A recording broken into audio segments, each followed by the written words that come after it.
What's going on, guys? Johnny here, 80%. Listen, I was gonna make a 1 minute video or do another short for this, but like this word was just burning inside of me like so deeply that I was like, you know what? I'm going to make this one a longer video, right? So just to kind of preface, right? This is probably not for every single person, right? But the people that this word is for is gonna hit, right? And this is kind of this word is really for the people like your whole entire life you have felt like you were different, right?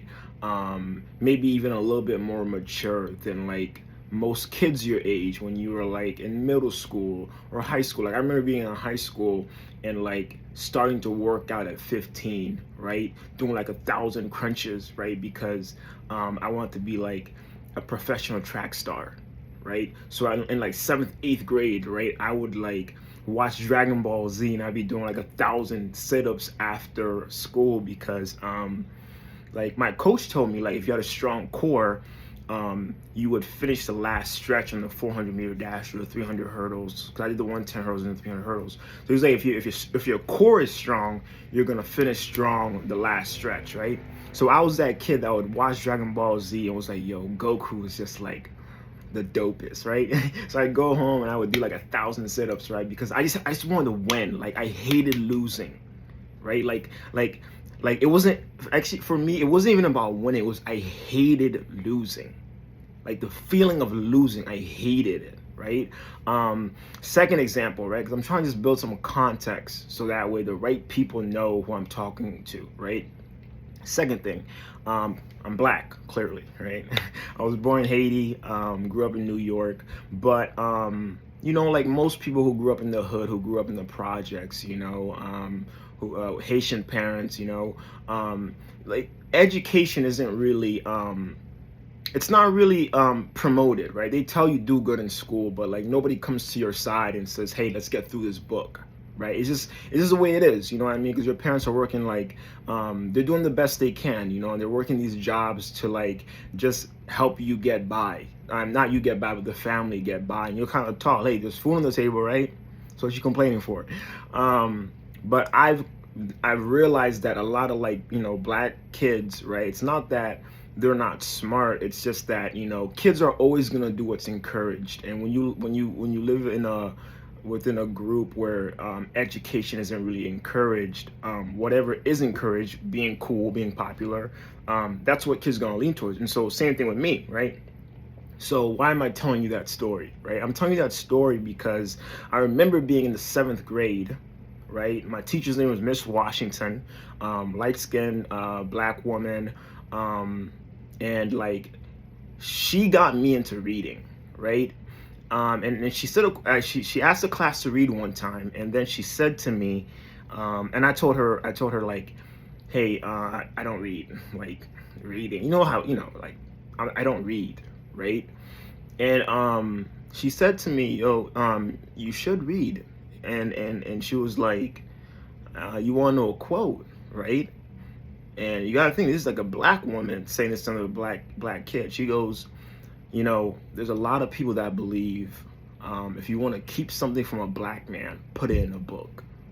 And I remember being in the 7th grade and like it just messed me up. It was one of those things that you wish, like you ever hear truth that you wish you didn't hear because you can't unhear it?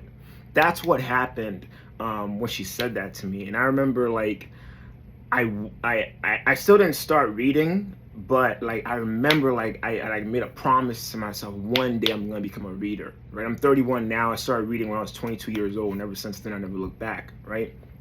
So like you guys are kind of like understand the kind of person that I am now, right? It's like this person that is destined for greatness, just like you, this person that has always been a king, right? Just like you. But you know, the story society told me and the story that my parents didn't know they should have been telling me became my story, right? And I started looking at myself as just another like, you know, black kid, you know, black Haitian kid, third world country, hand-me-downs, like it is what it is, right? And so fast forward, right? Now I'm 31, right? And I have a mandate, right, that I believe is from God, right, to remind and wake people up that you're a king, right? And if you're a woman watching this, you're a queen, right? And there's royalty inside of you, right? And the fact that you have the breath of God living inside of you, right? That is an indication that, listen, like, you are not just some like fly by the wind, or whatever that saying is, or like you're not just mud, right? That society threw on some wall, and you have no significance. No, you are valuable. Right? And I started realizing, until I started treating myself like the king I actually am versus what I saw growing up, what society told me, and how people who didn't know better, how they mishandled me, right? And vice versa, that I would keep getting the same results. I would keep getting this, being in the same toxic relationships. I would keep working these jobs that, they made decent income, but I knew that's not what I was designed to do, right? I would keep accepting the things in life that I knew for a fact, right, was way below me, right? So anyways, right, this is the whole point of this story, right? So just bear with me. I came to the conclusion that, right, that I am a king. And even the days, like, when I first started like drilling this into me, right, I didn't believe it. I would just take a deep breath, right? And the reason why that's important is because I remember, like, when my grandpa died, right, and it was the first close person that's ever died before in my life. I remember going to the funeral, and I remember looking at his body, right, and I remember going, like, his body right there, but he not there. Like, my grandpa gone, but his body. And the only thing that made sense to me was like the breath of God. It's really that important. Like the breath inside of us, it really is divine. So anytime that I would like resort back to what society told me, I would just take a deep breath. And I'm like, oh, that's God. If God is in here, I must be valuable because he made everything. So like, now I'm at a point where it's like I got to retrain my mind, right? Because you don't just like, start living for God, King Jesus, the King of Kings, who calls me a king. You don't just start living that way and then like automatically start operating that way. No, you got to change your thinking, right? You got to change your thinking. And then you got to like weed out all that negative thinking. You got to find a way to drill it out. Right? And that means you can't entertain certain conversations. That means you can't listen to certain kind of music. That means you can't entertain even certain kind of people, because a lot of people have not made up that decision that they are a king or a queen. And anybody that hasn't made that decision, they're not going to talk like you, and they're not going to know the process it took you to drill out all that old negative degrading thinking. And they don't know how much work you have to put into yourself to like retrain the way you think, the way you see the world, the way you see your future marriage, like the way like that you wake up now, right? And everything you do is generational. It's like today is going to play a role into the generational legacy I'm leaving behind. Like, people don't understand that, and you gotta have grace on them. You gotta give them the latitude, right? And so as I'm in this journey now, so today's day 68, 2023, of me like getting in me that not only am I a king, right, but there's a gift in me, and I need to bless the world with my gift, and I need to inspire other people to become the king in them, so that way they can find their gift and bless the world with it too, right? And through this, guys, I'm not gonna lie to y'all, there's a lot of adversity. There's a lot of like, it's like the enemy knows you're figuring out who you are, and he sends an army after you. He literally sends an army after you. He attacks you in every single area of your life, so you can just kind of quit, stop transforming, stop pursuing your gift, and just go back to doing what you used to do. And so this word is for that person watching this, and you're like, yo, I've always felt different. I've always felt like, I was an asset. I've always felt like there was more to my life than just the regular mundane. And I'm telling you, you are.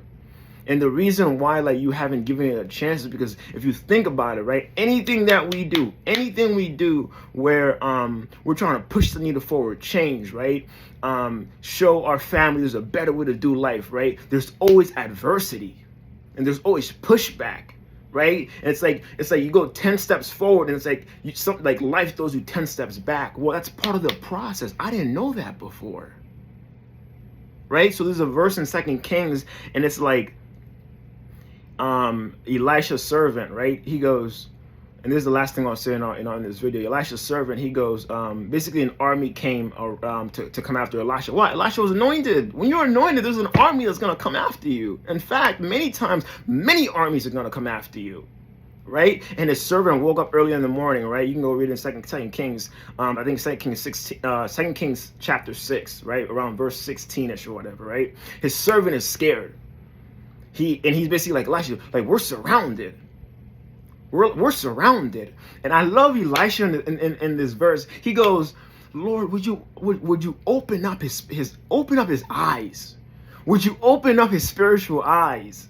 Right? And Elisha was trying to get to see them. Yeah, we surrounded, but our enemy doesn't know they're surrounded. Right? By the angels and the armies of God. Because when you make a decision to like transform and be the you you're supposed to be, when you make a decision to find out the gift that God put in you so you can live it out, well, guess what? God's backing you. There's a force field around you. Like, you literally go from trying to strive and do life on your own terms to I can't lose. So whoever you are, ma'am, Brody, maybe you're like me, single, 31 with big, massive dreams, right? Or maybe like you're still in your mess. But the things I'm saying to you right now, it's resonating with you. Take it a day at a time. Give yourself latitude. Use 2023 to go, you know what? I want to know who I am. I want to know what this breath thing he's talking, this divine breath thing he's talking about is all about. I want to find my gift. I want to start living my life on purpose. Right? So my goal is, I'm going to do my best to do 1 or 2 videos like this every single week. Right? 2023 is a year that I promised myself and God, I'm going to give him everything. And not only am I going to give him everything, I'm going to sharpen my gift. I'm going to sharpen my gift. And I'm going to help as many people find out the royalty inside of them and maybe even the gift in them so they can bless us with it. Because I believe if I give you guys my gift, if I give society my gift, and then I can have a bunch of other people, right, who are maybe watching these videos that I come across, if you guys in return find out who you are and then you also give society and me and your family a gift, I really believe we can change the world like that. I know that's naive. I know that's childlike, but I really believe that. All right, so Johnny out. I'm gonna try to do another video soon, okay? All right, later.